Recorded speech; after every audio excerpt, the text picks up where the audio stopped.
وَلَقَدْ يَسَّرْنَا الْقُرْآنَ لِلذِّكْرِ فَهَلْ مِن مُّدَّكِرٍ۔ آج انشاءاللہ تعالی ہم سورۃ المائدہ کی آیت نمبر 89 پڑھتے ہیں اور اس کو سمجھنے کی کوشش کرتے ہیں۔ اعوذ باللہ من الشیطان الرجیم، بسم اللہ الرحمن الرحیم۔ لا يؤاخذكم الله باللغو في أيمانكم ولكن يؤاخذكم بما عقدتم الأيمان فكفارته إطعام 10 مساكين من أوسط ما تطعمون أهليكم أو كسوتهم أو تحرير رقبة، فمن لم يجد فصيام 3 أيام ذلك كفارة أيمانكم إذا حلفتم واحفظوا أيمانكم كذلك يبين الله لكم آياته لعلكم تشكرون۔ لا يؤاخذكم الله، نہیں مواخذہ کرے گا تمہارا اللہ، باللغو فی ایمانکم، تمہاری لغو بے ارادہ قسموں پر۔ بلا وجہ ہر وقت قسمیں کھانا بری بات ہے، اور پھر سنجیدگی سے کھائی گئی قسم کو بھلا دینا اور بھی بری بات ہے، کیونکہ ارادہ سے کھائی گئی قسم اگر ٹوٹ جائے یا توڑنی پڑے تو اس کے لیے کفارہ دینا فرض ہے۔ وَلَٰكِنْ، اور لیکن، يُؤَاخِذُكُمْ، وہ تمہارا مواخذہ کرے گا، بِمَا، ان پر جو، عَقَّدتُمُ الْأَيْمَانَ، تم پختہ ارادہ سے قسمیں کھاؤ۔ قسم، جس کو عربی میں حلف یا یمین کہتے ہیں، جن کی جمع اخلاف اور ایمان ہے، یہ 3 قسم کی ہیں۔ لغو، غموس، معقدۃ۔ لغو وہ قسم ہے جو انسان بات بات میں عادتاً بغیر ارادہ اور نیت کے کھاتا رہتا ہے، اس پر کوئی مواخذہ نہیں۔ غموس وہ جھوٹی قسم ہے جو انسان دھوکہ اور فریب دینے کے لیے کھائے، یہ کبیرہ گناہ ہے بلکہ اکبر الکبائر ہے، لیکن اس پر کفارہ نہیں۔ معقدۃ وہ قسم ہے جو انسان اپنی بات میں تاکید اور پختگی کے لیے ارادتاً اور نیتاً کھائے، ایسی قسم اگر توڑے گا تو اس کا وہ کفارہ ہے جو آیت میں بیان کیا جا رہا ہے۔ اطعام، کھانا کھلانا ہے، 10 مساکین، 10 مسکینوں کو۔ مسکین اس کی جمع مساکین ہے، یعنی وہ شخص جس کے پاس کچھ نہ ہو، یا وہ شخص جس کے پاس اتنا نہ ہو جو اس کے عیال کے لیے کافی ہو۔ مسکین ہر اس شخص کو کہیں گے جس کے پاس اتنا مال ہو جو اس کے اور اس کے اہل و عیال کی بنیادی ضروریات و حاجات کی تکمیل نہ کر سکے، اور ایسی صورتحال سے دوچار ہو جو اس کو اس حالت سے نکلنے نہ دے، جیسے کسی گھر میں کوئی بیمار ہو اور اس کے علاج کی طاقت نہ ہو، یا گھر کے کرائے کی ادائیگی نہ کر سکتے ہوں، بچوں کی بنیادی فیس کی ادائیگی دشوار ہو جائے، وغیرہ وغیرہ۔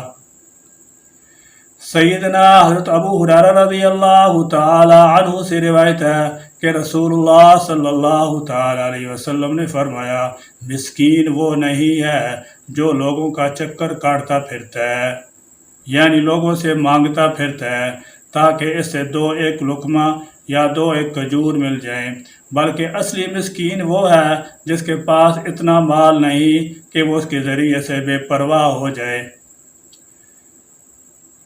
اس حال میں بھی کسی کو معلوم نہیں کہ کوئی اسے صدقہ ہی دے دے، اور نہ وہ خود ہاتھ پھیلانے کے لیے اٹھاتا ہے۔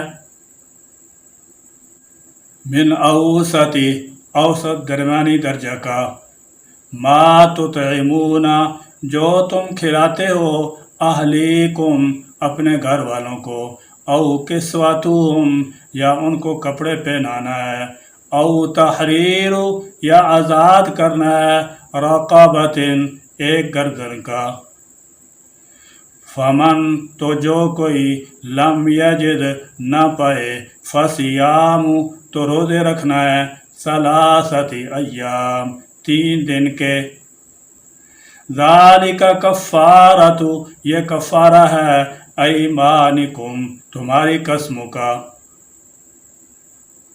اذا حلفتم جب تم قسم کھا بیٹھو، واحفظوا اور تم حفاظت کیا کرو، ایمانکم اپنی قسموں کی، کذالک اسی طرح، یبین بیان کرتا ہے، اللہ لکم تمہارے لیے، آیاتہ اپنی آیتوں کو، لعلکم تاکہ تم، تشکرون شکر ادا کرو۔ انسان اپنی بات کو مؤکد کرنے اور قوت پہنچانے کے لیے مختلف الفاظ کو استعمال کرتا ہے، انہی میں سے ایک قسم بھی ہے۔ مختلف مذاہب کے ماننے والے لوگ قسمیں کھایا کرتے ہیں اور عام طور پر اس میں اپنے عقیدہ کے مطابق مقدس ہستیوں کا حوالہ دیتے ہیں۔ آپ صلی اللہ تعالی علیہ وسلم کی تشریف آوری سے پہلے عرب کے لوگ ان دیوی اور دیوتاؤں کی قسمیں کھاتے تھے جن کی وہ پوجا کیا کرتے تھے۔ اسلام کا مزاج یہ ہے کہ وہ ایسے مواقع کو شرک کے بجائے توحید کا مظہر بنا دیتا ہے۔ چونکہ قسم کھانا انسان کے اندر ایک فطری داعیہ ہے، اس لیے گو اس کی حوصلہ افزائی تو نہیں کی گئی، لیکن بالکل منع بھی نہیں کیا گیا، البتہ اللہ کے سوا کسی اور کی قسم کھانے سے روک دیا گیا ہے۔ حدیث پاک میں آتا ہے، من حلف بغیر اللہ فقد اشرک باللہ، جس نے غیر اللہ کی قسم اٹھائی اس نے شرک کیا۔ بلکہ ایک حدیث میں آتا ہے، من قال باللات والعزى فلیقل لا الہ الا اللہ، جس شخص نے کہا مجھے لات عزیٰ کی قسم ہے، وہ فوراً کلمہ پڑھے کہ غیر اللہ کی قسم اٹھانے سے اسلام سے خارج ہو گیا۔ چنانچہ رسول اللہ صلی اللہ تعالی علیہ وسلم نے ارشاد فرمایا کہ اگر کسی کو قسم کھانا ہو تو اللہ کی قسم کھائے ورنہ خاموش رہے۔ اللہ کی قسم میں لفظ اللہ تو شامل ہے ہی، اللہ کے صفاتی نام جیسے رحمان الرحیم وغیرہ بھی شامل ہیں۔ قرآن کی قسم کھائی جائے تو قسم ہوگی یا نہیں، اس میں اختلاف ہے، کیونکہ کلام اللہ تعالیٰ کی صفت ہے اور قرآن بھی اللہ کا کلام ہے۔ اس لیے بعض فقہائے کرام رحمۃ اللہ علیہم نے اس سے بھی قسم کھانے کو درست قرار دیا ہے۔ اس لیے بعض کے فقہاء نے لکھا ہے کہ اگر کوئی قرآن کی قسم کھائے یا قرآن اٹھا کر کوئی بات کہے تب بھی قسم ہو جائے گی۔ البتہ اللہ کے سوا کسی اور کی قسم کھائی جائے، جیسے ماں باپ کی، اولاد کی، بزرگوں کی، تو اس کا اعتبار نہیں، یہاں تک کہ حضرت امام ابو حنیفہ رحمۃ اللہ علیہ، حضرت امام شافعی رحمۃ اللہ علیہ اور امام احمد رحمۃ اللہ علیہ کے نزدیک اگر غیر اللہ کی قسم کھائی جائے تو بھی اس کا اعتبار نہیں ہے، اور جان بوجھ کر اللہ کے ماں سوا کی قسم کھائی ہو تو گناہ گار بھی ہوگا۔ قرآن مجید میں اس بات کا ذکر صراحتاً بھی آیا ہے کہ قسم اللہ ہی کی کھائی جائے۔ اللہ تعالیٰ جل شانہ نے اس آیت میں قسم سے متعلق 4 احکام بیان کیے ہیں۔ پہلا یہ کہ یمین لغو کا کوئی اعتبار نہیں، یعنی قسم منعقد نہیں ہوگی اور اس کی وجہ سے کفارہ واجب نہیں ہوگا۔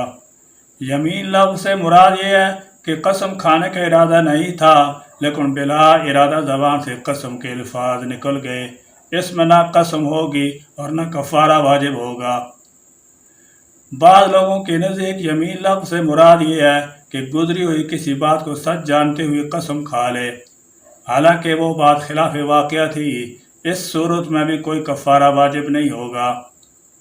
دوسرا حکم یہ ہے کہ آئندہ کسی کام کو کرنے یا نہ کرنے کی قسم کھا لے تو اس سے قسم منعقد ہو جاتی ہے، جس کو فقہ کی اصطلاح میں یمین منعقدہ کہتے ہیں۔ اگر آئندہ اس قسم پر قائم نہ رہ پائے، یعنی جس بات کے کرنے کی قسم کھائی تھی اس سے نہیں کیا، یا جس سے بچنے کی قسم کھائی تھی اس سے کر گزرا، تو اس پر کفارہ واجب ہوگا۔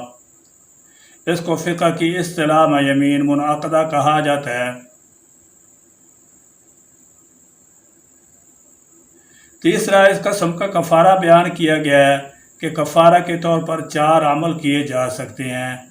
پہلے 3 عمل میں اختیار ہے، اور وہ ہے 10 مسکینوں کو 2 وقت کا کھانا کھلانا جو اوسط درجہ کا ہو اور عام طور پر گھر میں کھایا جاتا ہو، اور اتنی مقدار میں ہو کہ وہ آسودہ ہو جائیں، یا 10 محتاج شخصوں کو کپڑے پہنانا، یا ایک غلام کو آزاد کرنا۔ بعض لوگ بیوہ عورتوں کو بیوہ سمجھ کر زکوٰۃ، عشر، فطرانہ اور چرماہے قربانی کی رقم دے دیتے ہیں، حالانکہ بعض بیواؤں کے پاس اتنا مال اور سامان ہوتا ہے کہ جس کی مالیت 52.5 تولہ چاندی سے زائد ہوتی ہے۔ ایسی بیوہ کو جس نے زکوٰۃ، عشر، فطرانہ کی رقم یا چرماہے قربانی کی رقم دی تو فرض ادا نہ ہوگا، بلکہ ذمہ میں اسی طرح واجب رہے گا۔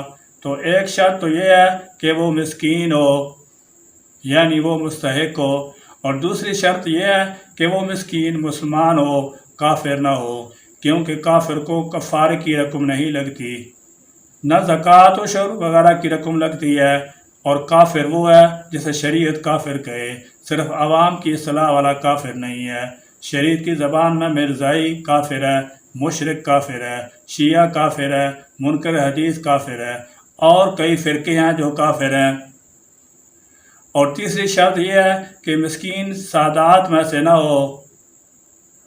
5 بزرگوں کی اولاد کو شریعت سید کہتی ہے۔ وہ 5 بزرگ یہ ہیں: سیدنا حضرت علی رضی اللہ تعالی عنہ، سیدنا حضرت عباس رضی اللہ تعالی عنہ، سیدنا حضرت جعفر طیار رضی اللہ تعالی عنہ، سیدنا حضرت عقیل رضی اللہ تعالی عنہ، اور حضرت صلی اللہ تعالی علیہ وسلم کے چچا حضرت عارض۔ حضرت عارض خود تو مسلمان نہیں ہوئے تھے، مگر ان کی اولاد مسلمان تھی۔ ان کی اولاد کو زکوٰۃ، عشر، فطرانہ، چرماہے قربانی، نظر، منت اور قسم کے کفارہ کی رقم نہیں لگتی۔ اور جن 10 مسکینوں کو کھانا کھلانا ہے وہ 2 وقت کا کھانا کھلانا ہے۔ اگر ان تینوں میں سے کسی پر قدرت نہ ہو تو چوتھی صورت یہ ہے کہ 3 روزے رکھ لے، البتہ یہ 3 روزے امام ابو حنیفہ رحمۃ اللہ علیہ قول پر مسلسل ہونے چاہیے۔ چوتھا حکم قسم کی حفاظت کا دیا گیا ہے کہ آدمی کسی بہتر یا جائز بات کی قسم کھائے تو اپنی قسم پر قائم رہنے کی کوشش کرنی چاہیے، البتہ اگر کسی ناجائز بات کی قسم کھائے تو قسم کا توڑنا واجب ہے، یا وہ شرعاً تو ناجائز نہ ہو لیکن اس کے حالات کے موافق نہ ہو تو قسم کو توڑنے کی گنجائش ہے، البتہ دونوں صورتوں میں قسم کو توڑنے کے بعد کفارہ ادا کرنا واجب ہوگا۔ اللہ تعالیٰ جل شانہ نے اس آیت میں قسم کی ایک اور صورت کا صراحتاً ذکر نہیں فرمایا ہے، گو اشارہ اس کی طرف بھی موجود ہے، اور وہ یہ کہ آدمی گزشتہ زمانے کے بارے میں جانتے بوجھتے جھوٹی قسم کھا لے تو ایسی صورت میں کیا حکم ہوگا۔ امام ابو حنیفہ رحمۃ اللہ علیہ اور اکثر فقہا کہتے ہیں کہ اس صورت میں وہ شخص گناہ گار ہوگا، اسے توبہ کرنی چاہیے، البتہ کفارہ اس پر واجب نہ ہوگا۔ یعنی جھوٹی قسم کھانا اتنا بڑا گناہ ہے کہ یہ کفارہ اس کے لیے کافی نہیں، البتہ امام شافعی رحمۃ اللہ علیہ کے نزدیک اس صورت میں بھی کفارہ واجب ہوگا، کہ اس سلسلہ میں امام شافعی رحمۃ اللہ علیہ کی رائے پر عمل کرنے میں احتیاط ہے کہ توبہ بھی کر لے اور کفارہ بھی ادا کر دے۔ اللہ کریم ہمیں اپنے جملہ احکام پر پابند ہونے کی توفیق عطا فرما دیں۔ قرآن و حدیث کے جتنے احکام شرعی ہیں ہم کو ان پر پوری طرح عمل پیرا ہونے کی سعادت نصیب فرما دیں۔